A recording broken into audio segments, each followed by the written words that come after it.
Hey guys, Ladylocks here, and today I've got the ASSA Flexcore. This is a lock that was lent to me by Trucking Lock, and I have it all taken apart because I wanted to show you the pins inside, and I wanted to show you the pin interactions on this.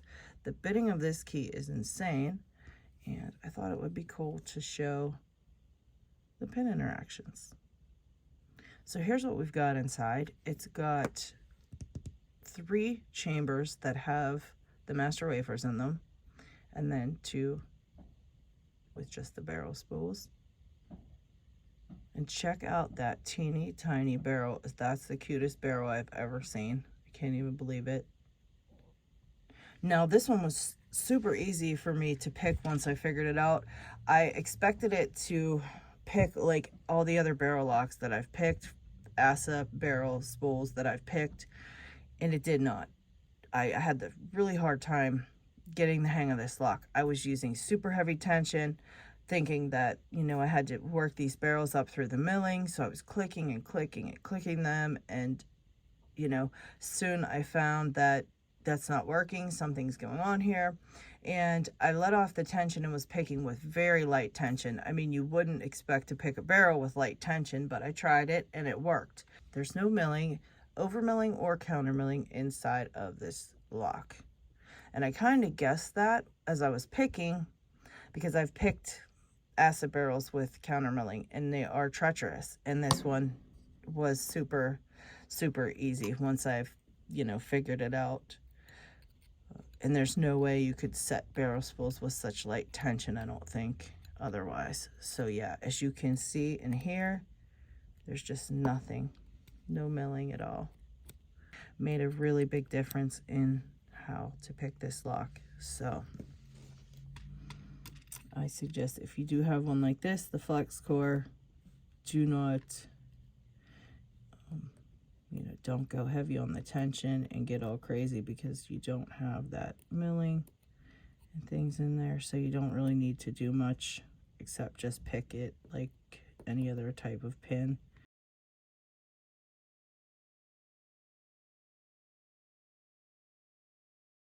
So there you have it. Let me see this first one. Okay, there we go. Make sure they're pushed down. So you can see right here that the tops, and it's pretty much on the barrel part. The barrel part's right at the milling, so they each need a little bit of a click. And this first one barely gets anything. It barely moves. And this last one really has to go far. These last two really far. That's a long barrel spool, so it goes pretty far. But yeah, pretty interesting little lock. But yeah, let me get this thrown up, put back together, throw it up in the vise, and see about picking it. All right. So let's see if I can get this picked.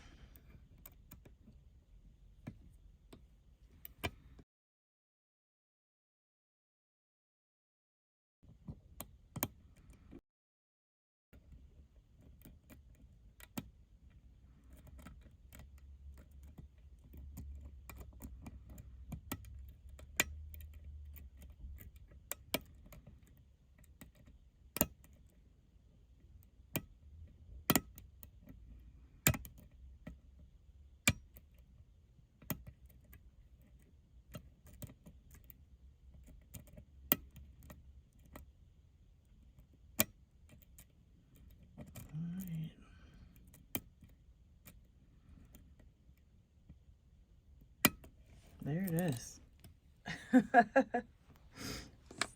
It's not that bad because it's only 5 pins, but let me tell you, to figure this one out, I originally used super heavy tension and it was not the right thing to do.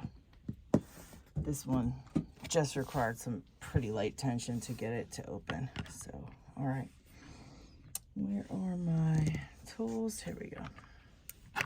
All right, and someone suggested that I leave me trying to get the clamp on, or clamp off, in the video. So I'm gonna try that.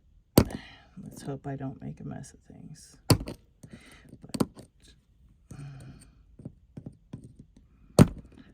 goodness, this is the worst part because these slide off so bad. There we go. All right, I think that was it.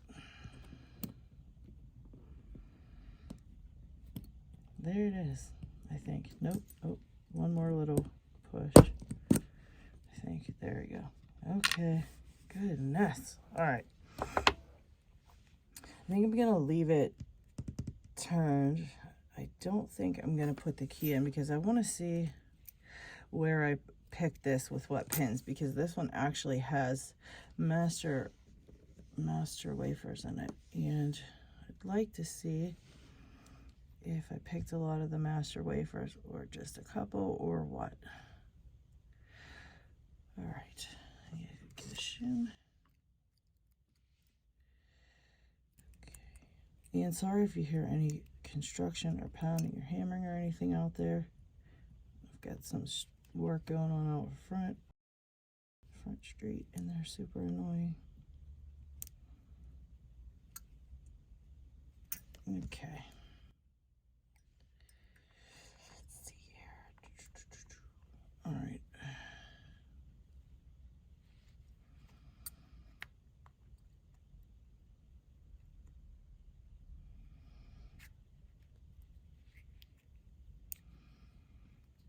Okay.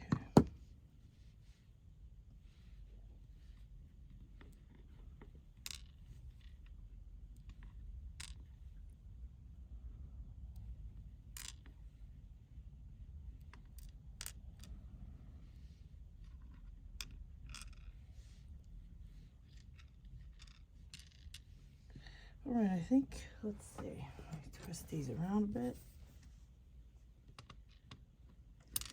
Whoops.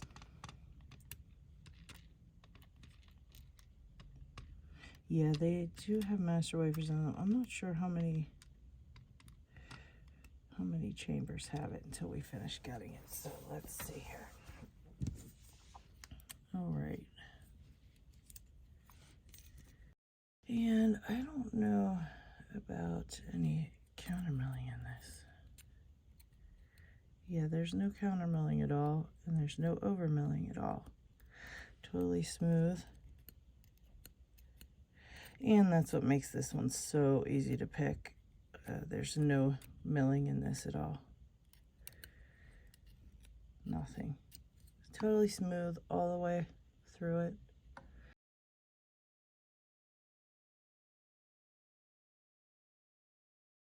Here is what we've got inside, and chambers 1, 2, and 3 have master wafers, and 4 and 5 do not. All right, no countermilling or overmilling in the lock, and there's no like taper on the key pins or anything. They're just standard key pins. No overset traps on those. And check out the difference in barrel 6 and barrel 1. That's just so hilarious to me. But yeah, there you have it, guys. This is the, whoops, I want to show you the key real quick up close here. The ASSA Flexcore. So, yeah. And that's why I think it's a blue belt lock. Yeah, Trucker has this marked as a blue belt.